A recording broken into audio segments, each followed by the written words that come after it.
How does running a chicken business and a tiger mom who can't speak any English make a forensic psychiatrist with a degree from Harvard? In this episode, Dr. Michael Takamura shares his endless struggles as a young immigrant from South Korea and how he was able to attend Harvard, build his career, and be happy despite the adversities he faced with a few simple techniques. So go ahead, grab your cup of tea and join me in this episode of Empowering Conversations.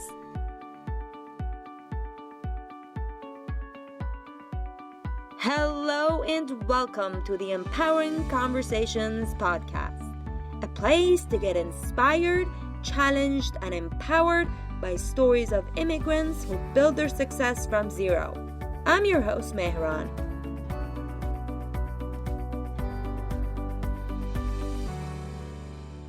I was born in South Korea. My mother's Korean, my father's Japanese. Not the friendliest of countries for generations. Meeting, it's like the Romeo and Juliet kind of story, right? My mother worked as an interpreter and my father did business in Korea, and that's how they met in the 70s. Fell in love and they had me. But my father's family from Japan, if you think about the time and the era of the 70s, they were probably not very happy about a Korean person coming into his life. And my mother's Korean side, I think, was a little bit more open-minded because her father actually remarried a Japanese woman and he lived in Japan for some part of his life. So that's the background of how they met. But when I was growing up, I went back and forth between Korea and Japan and Korea and Japan. And wherever you went, you weren't wanted. And where do people go when they're not wanted anywhere? They try to get to the United States. And that's how my mom really worked hard to try to get sponsored by a distant cousin that she had in Los Angeles. And she left with me to come to America. And that's where we landed back in January of 1980. Wow. What were some of the difficulties that you and your mom had at the time? I think for her back in the 70s and 80s, because my parents got divorced, it was very hard as a single Asian female who didn't speak very much English. You know, it goes against a lot of cultural norms, both in the States as well as especially Asia, and a lot of cultural expectations of what a woman can or cannot or should not do. And to some extent, I would say she was probably a trailblazer or a rebel in that regard. My mom spent a lot of money to try to get to this country through procedures and immigration and whatnot. So I think it was limited in terms of what kind of funds we had. Just starting fresh, my mom was a very successful translator, interpreter in Korea. And in the 70s, she had household help, maids, and even a driver. But coming here, it was just literally the two of us. And we had just whatever we had. We didn't have a large family. We didn't have any connections. You start to build that. Yeah. How do you think that she was able to manage it now looking at her as a psychiatrist and as a, son?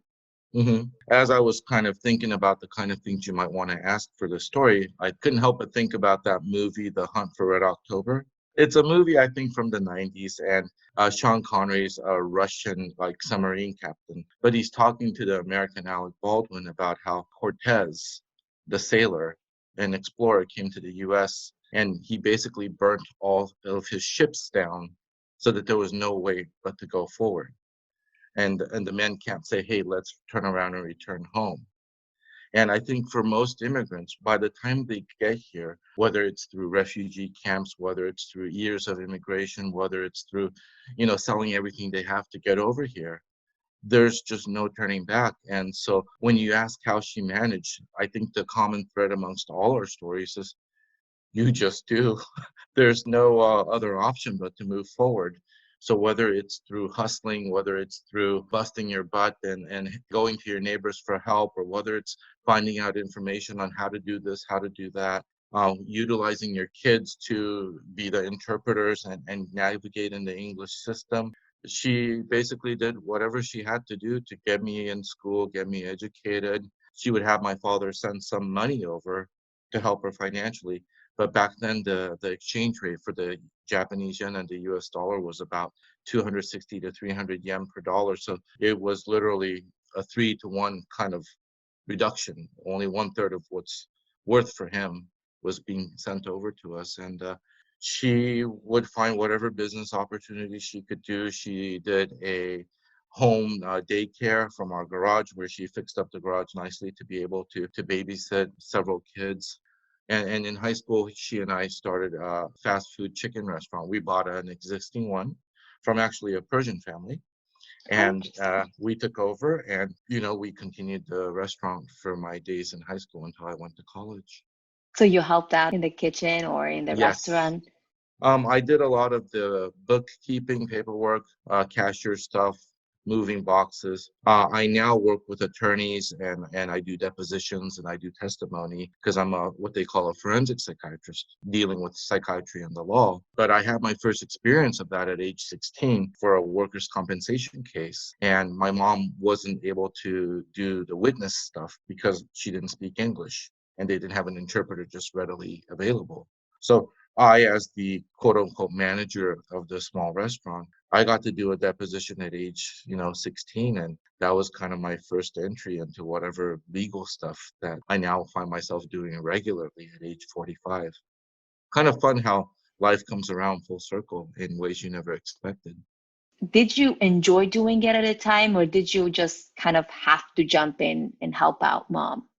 I don't know that I enjoyed it. And I don't think most immigrants have the luxury of doing things that necessarily make them happy or that they enjoy. If they find a passion for it, great. But I think most of the time it was just something you had to do. You needed food on the table for the next week or the next month. And I never really gave much thought to that, whether I enjoyed it or not. I think looking back, when you overcome adversity, when you can say, hey, I did this, this, this, it builds character and you're grateful for the character you built. But you don't build character without adversity. So looking back, I'm grateful for all the adversity that my mother and I had as immigrants. I think back then I was probably jealous that all my other friends got to go out on Friday night. Mm, I bet. Now I'm curious because you mentioned that, immigrants don't necessarily have the luxury at times to do what they really care about or what they enjoy doing. Do you think is there an end to not enjoying it and doing it out of necessity? I think if the bigger purpose is to love and take care of your family, then the content of whatever you're doing, I think is probably less important when you're surviving. But I think the process of being able to take care of your family is what you care about more. And that is what you find a reward in. You could be an anesthesiologist in your former country and you're still might be driving a taxi cab here. Are you enjoying it? Are you not enjoying it? People would get very depressed if they ask themselves that question as an immigrant every single day. I think they go through and make it to try to survive without necessarily questioning whether they are happy or not. I think in the big picture, they are happy if they didn't get to do their dream job in this lifetime. The long-term delayed gratification pictures that you're doing it for your children. Mhm. Now, you pointed out something that was really interesting, and that was the perspective of happiness, like how you could zoom out and look at happiness in a different way. Because if you don't, then you're going to be depressed. If you keep comparing your current life with what you had back home, you're going to be depressed. What advice would you like to give the audience? When you ask me that question, I think what comes to mind is what works for me personally. American President Teddy Roosevelt said one of my favorite things, and I try to spread it as much as I can. And he said that comparison is the thief of joy. If your mom works really hard to get you a present for Christmas or whatever holiday, and you get one thing that you really wanted, you're so happy, but then you look at your neighbor who has much more material goods and they have 5 presents. The thing that you might have had joy about, when you compare, can take that joy away like a thief. I really try to teach my kids and really live my life with the fact that comparison can be the thief of joy. Now, I think when you look at depression, a lot of times it's thought as Basically, depression is being stuck in the past, right? Yeah. Anxiety, on the other hand, tends to be people who are stuck in the future. Mm-hmm. If you're comparing how you were in the past to the present, and right now it's not as good as how you had it in the old country, that comparison within yourself can even be a thief of joy, right? So I think in that sense, it's just easier for me to say comparison is the thief of joy. Don't fall for that trap. And if you want to have an easy life, gratitude, right? Not enough talk show hosts could talk about the benefits of gratitude, because most people who struggled know if you think, it can't get worse, it can get worse. We're probably looking at a second wave of COVID-19 epidemic coming. And that's where being grateful of, wow, I'm in this new country. Wow, I get to walk to school every day. And look, I have immunizations and vaccines and I'm not sick. Mm-hmm. I really like, your take on gratitude and what you brought, but it is easy, I guess, if you had a life back home that wasn't that great, but someone like your mom, it would have been very difficult for her to be grateful for what she had here, especially Yes, for some time. And yes. and coming from a culture that they are forward looking, it makes it even more difficult to avoid anxiousness and to avoid anxiety. Yes, there were plenty of nights where I could hear my mom crying in her room, and she would cry about the things from the past. She might cry about the what ifs. Had I stayed, would the racism between Korea and Japan somehow have gotten better? Did I make the right choice in coming here? For her, it was a complete sacrifice of a very successful and wealthy lifestyle to put all in, as they say, into your child and the next generation. That's where I think some of the immigrant story has to do with that delayed gratification of, I'm going to put off the success of material goods and the good lifestyle of this generation to invest in something even bigger for the next generation. The fact that I did do well, relatively speaking, did get a good education and, find myself relatively successful here in San Diego, that I think is the fruits of her investment and her core beliefs. Mhm. So what I heard was basically gratification. And if you cannot find something that you're grateful for at the moment, then delayed gratification is the key. I think that's a good way to put it. Absolutely. Someone who migrated with a young girl contacted me a while back and told me how this podcast gives him hope as a father, that there will be a bright future for her little girl despite all the struggles she's facing right now, despite all the sacrifices he's making on a daily basis for his family. Michael, my guest today, Dr. D, Salma, my guests on first and second episodes, are a testament to that. So if you're not doing what you enjoy, if you're struggling to make the ends meet, be reminded of what Dr. Takamura suggested. Don't wake up every day asking yourself if you're happy or not. Think about long term. Think about future. Think about teaching your kids the skill sets they need to succeed in life. Listen to those episodes, and if you need any help, let me know. Did you feel that you had a pressure on yourself to go to a certain school to be successful because of your parents? Yeah. My mom was the tiger mom in the generation of tiger moms when they were not called tiger moms. She said, I sacrificed my whole life for you. I sacrificed my marriage. I don't have, nice things. Here we're living in this 1-bedroom apartment and I don't necessarily feel safe.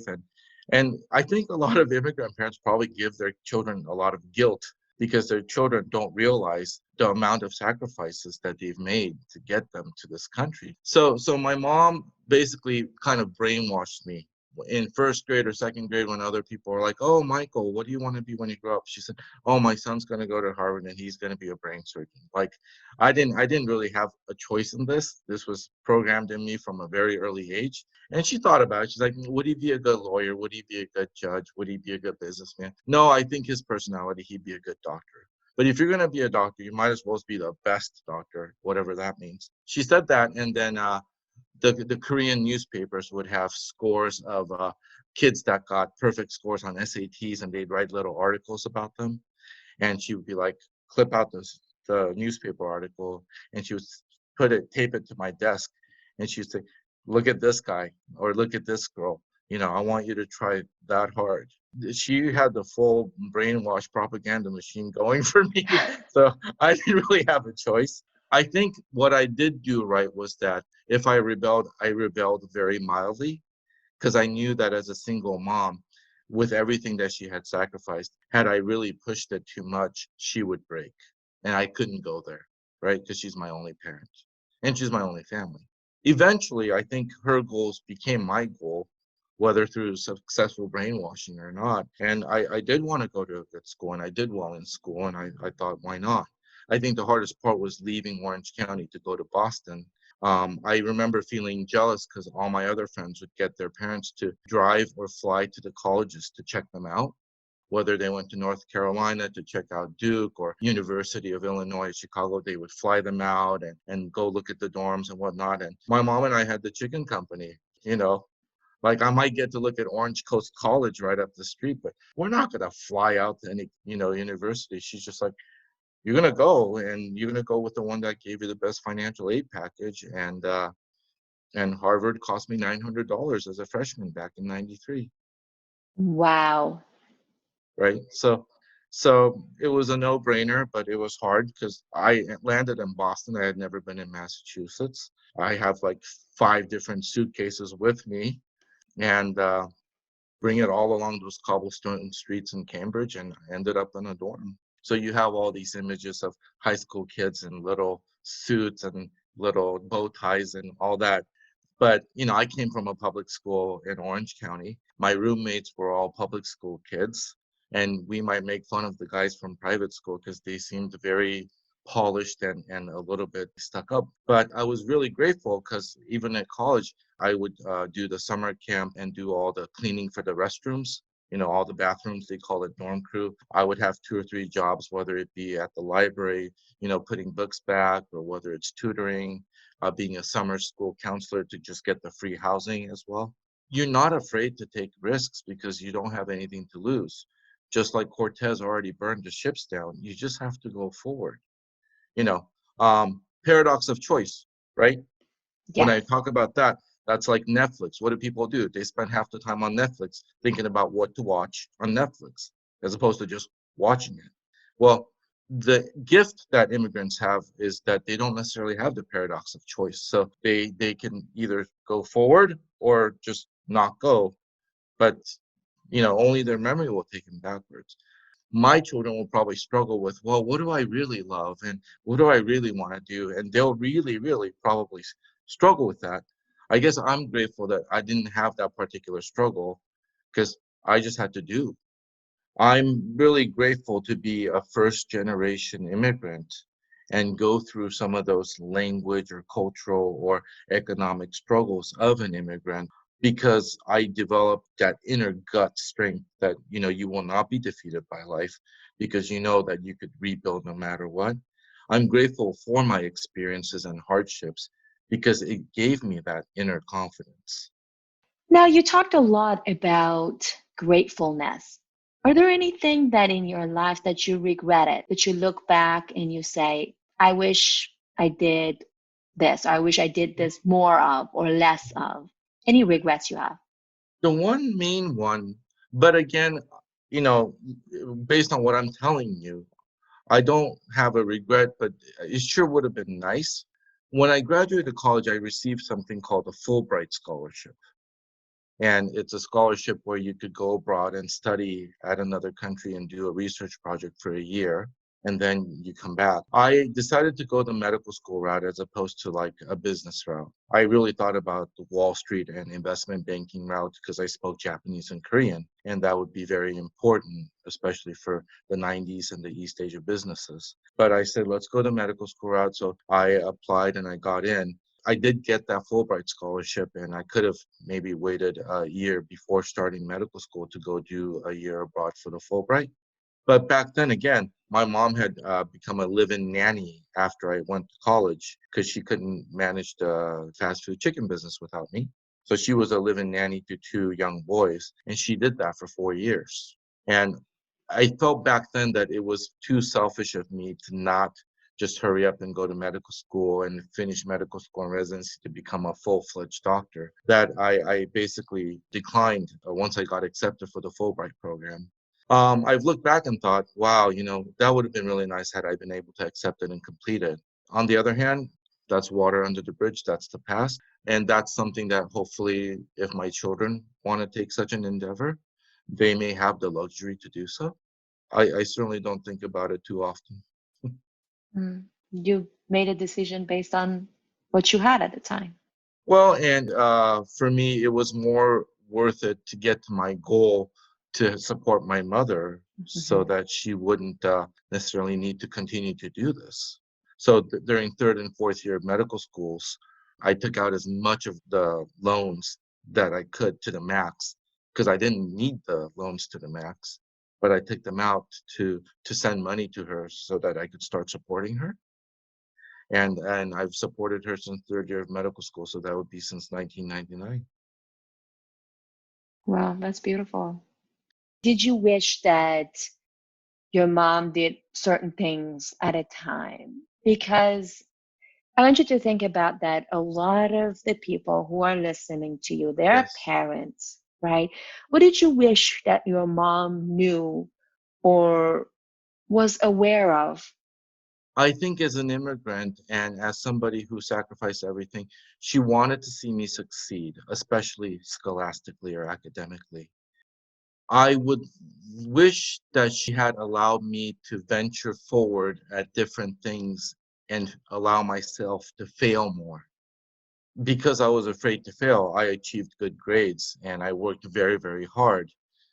But there comes a point, whether it's Harvard or whether it's any job or any profession, where you have got to learn to fail well and fail a lot. And when you don't fail till you get to college, that could be very humbling, and that was a big stumbling block because now it was a completely different ballgame, and I wasn't used to failing. So, if anything, for my children, I would challenge them to fail well, and they kind of have that perfectionistic gene probably built in because subconsciously maybe I'm passing on some of the tiger dad genes. But at the same time, I have to check myself and tell myself, you want them to fail well. You don't want them to be so perfection oriented that they give up when they're less than perfect. I would encourage the immigrants at the same time as they're saying, get the 100% on the tests, get the A's in all your classes. At the same time, have a little bit of the vision for the next generation to say, but I want you to learn how to fail well and not get discouraged. That's how you pursue dreams. Culture plays an important role in raising a perfectionist. The so-called gene is passed from parent to child, sometimes unknowingly. On the 8th episode, I talked about perfectionism and its impact on ourselves, our children, our lives, and our careers. If you haven't listened to that episode yet, I highly encourage you to do so, because not only I share some of the current research on the topic, but also I share many tips and solutions to overcome the difficulties both for the perfectionist and the one who lives with them. As a young kid, were there times that you felt that people are treating you differently or they're looking at you differently? And if you felt, what would be some lessons that you could teach the parents that are listening to you right now who have kids who are struggling with that matter right now? Right. When we came to the United States and we lived in Gardena, There was an apartment complex off of Van Ness, and it was probably lower socioeconomic crowd. I remember, thinking, wow, back then we used to say, I'm the only Oriental kid, right? It was mostly maybe 20% white, like 70% Black and Hispanic, and maybe 10% Asian, something along that line. So did I feel somewhat discriminated against? A little bit, because I remember being chased on my bike by the Hispanic kids just because I was different. Then we were also all friends and played together. So I didn't really feel completely discriminated against per se. Some of my college friends, they were the only Vietnamese kid in their Florida town and high school class of 500. I'll have to call him about what it was like to feel alone and discriminated against. I think growing up in Orange County, I didn't feel that so much. I think more than that, probably growing up without my dad in this country, that I think gave me a sense of feeling more alone. I was probably less affected by the people chasing me down on my bike because of my race than I was like father-son baseball game day for your elementary school. And mom might have been busy, or she probably doesn't care about baseball. So she's just like, it's not a big deal. But then for me, like I played on little league baseball teams, and one of my African American friends, he knew that my dad was not with me, and he invited me to go to the California Angels baseball game with him and his dad. That's how race relations are built, and that's how you're grateful for the rest of your life. So for parents who feel like they're discriminated against, again, the whole adversity thing, support your kids as well as you can, but realize, this will allow them to build character. Because unless you have an opposing force, you're not going to really build the muscles if you're unopposed in terms of challenges and adversity. Without necessarily having the same exact life and struggles that I had, I certainly hope that life will give my children some opportunities to develop character. If you were to teach us one lesson in life, I know you taught us many lessons, but if there was one thing that you were to teach us and our audience as immigrants, what would it be? One of my professors in medical school said that repetition is the branding iron of knowledge, right? So you have to learn and then unlearn, learn and forget 7 times, he said, on average, like 13% retention rate, 7 times before it really sticks to your head.